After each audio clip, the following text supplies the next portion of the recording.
Hello everyone, welcome back to my YouTube channel. আজকের ভিডিওতে আমরা ও ডবল এফ অফের 7 ধরনের ব্যবহার শিখব।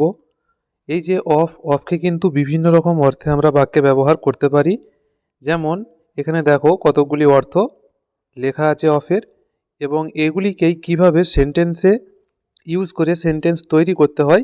আজকের ভিডিওর টপিক আমাদের সেটাই। তো চলো ভিডিওটা শুরু করা যাক। প্রথমে আমরা দেখে নিই ছুটি অর্থে অফের ব্যবহার। যেমন যদি আমরা বলতে চাই যে কালকে আমার ছুটি, এর ইংরেজি হবে কি না tomorrow is my day of. তো এইরকমভাবে আমরা অফকে ইউজ করতে পারি। পরের উদাহরণটি দেখো, আমি ছুটি নিচ্ছি কালকে, এটাকে কিভাবে বলবো না আই এম টেকিং মানে আমি নিচ্ছি, এ ডে অফ মানে একদিনের ছুটি, টুমোরো মানে কালকে, এখানে এই অফটা কিন্তু হবে না। এবার আমরা দেখব অফের পরের ইউজটা, যাচ্ছি অর্থে কিভাবে অফকে ব্যবহার করা হয়। যেমন আমরা যদি বলতে চাই যে তুমি কোথায় যাচ্ছ, এর ইংরেজি হবে কি না হোয়ার আর ইউ অফ টু। একই রকমভাবে আমি বাজার যাচ্ছি, I am of to the market. এখানে অফের জায়গায় কিন্তু আমরা গোয়িংও ব্যবহার করতে পারি। তারপর দেখে নেব পরের ইউজটা।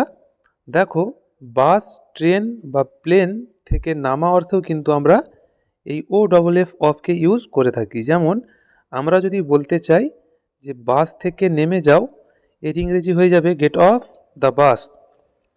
সে ট্রেন থেকে নেমে গেছে, he has got off the train. এইরকমভাবে বাস, ট্রেন, প্লেন যে কোনো জিনিস থেকে নামা অর্থে কিন্তু অফকে ব্যবহার করা হয়।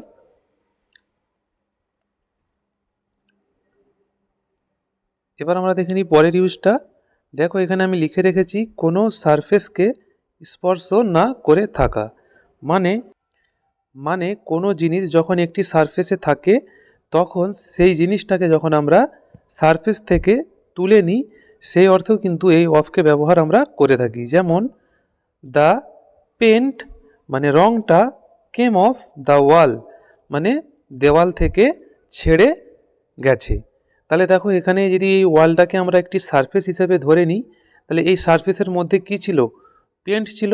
সেই পেন্টটা কি হয়েছে, এই ওয়ালের সারফেস সঙ্গে কিন্তু আর স্পর্শ করে নেই, মানে এই ওয়াল থেকে কিন্তু ছেড়ে গিয়েছে। সেই জন্য আমরা কি ইউজ করছি, এখানে অফ ইউজ করেছি।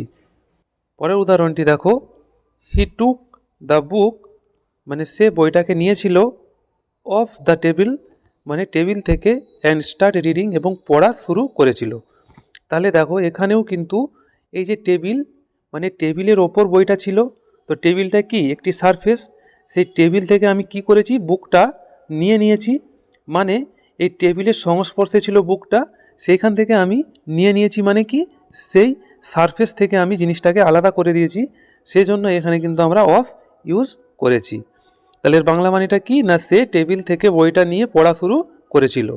পরের এক্সাম্পলটি দেখো, ক্লিন দ্য ডার্ট মানে নোংরাটি পরিষ্কার করো, অফ দ্য চেয়ার মানে চেয়ারের ওপর যে নোংরাটি আছে সেই নোংরাটিকে কি করো, পরিষ্কার করো। এইরকমভাবে কিন্তু আমরা কোনো সারফেসকে স্পর্শ না করে থাকা অর্থে অফকে ইউজ করে থাকি। এবার আমরা দেখে নেব কোনো জিনিস ফ্রেশ নেই সেই অর্থে কিভাবে অফকে ইউজ করতে পারি। যেমন আমরা যদি বলতে চাই যে ব্রেডটা বাসি, তাহলে এর ইংরেজি হয়ে যাবে কি না দ্য ব্রেড ইজ অফ মানে ব্রেডটা কিন্তু আর ফ্রেশ নয়, এখানে এই সেন্স দিচ্ছে। একই রকমভাবে দ্য কারি ইজ অফ মানে তরকারিটা বাসি। তাহলে তোমরা বুঝতে পারছো।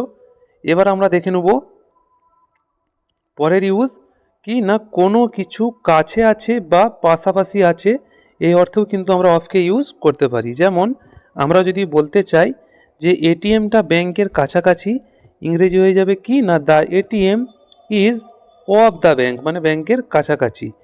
একই রকমভাবে রান্নাঘরটা বেডরুমের ঠিক পাশে, ইংরেজি হয়ে যাবে কি না kitchen is just off the bedroom. আশা করি তোমরা বুঝতে পারছো।